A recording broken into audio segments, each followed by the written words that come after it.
Hello বন্ধুরা, কেমন আছেন সবাই? আশা করি খুব ভালো আছেন। আপনারা দেখতে পাচ্ছেন যে আধুনিক যন্ত্র দিয়ে আমরা বল রেসার ফিটিং করছি।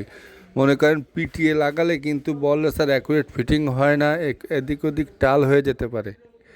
এই কারণে আমরা বল রেসারটি একেবারে মেশিন দিয়ে ফিটিং করছি। এটা করলে খুব ভালো হয়। যে দেখেন বন্ধুরা, বল রেসারটি অ্যাকুরেটভাবে লাগে।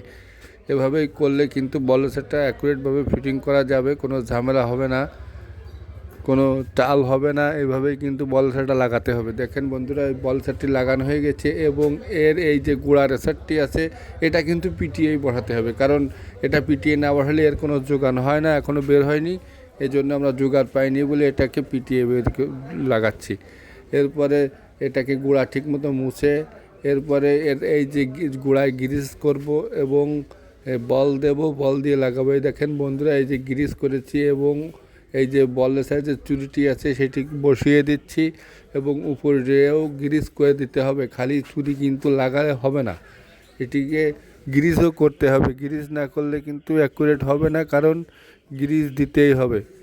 দেখেন বন্ধুরা, গ্রিস দিয়ে আমরা এটার গলাটি লাগাবো, লাগিয়ে সেটিং করে আপনাদের দেখানোর চেষ্টা করব যে কিভাবে গলাটি অ্যাকুরেট ফ্রি হয়ে গেছে। এই যে দেখেন, এই যে বলটি ঢুকানোর পরে উপরের কাপটি দিয়ে নাটটি অ্যাকুরেট টাইট দেওয়া হচ্ছে।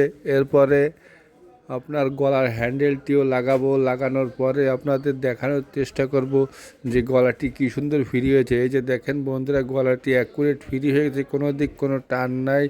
ভিডিওটি ভালো লাগলে চ্যানেলটিকে সাবস্ক্রাইব ও ফলো দিয়ে রাখবেন। ধন্যবাদ।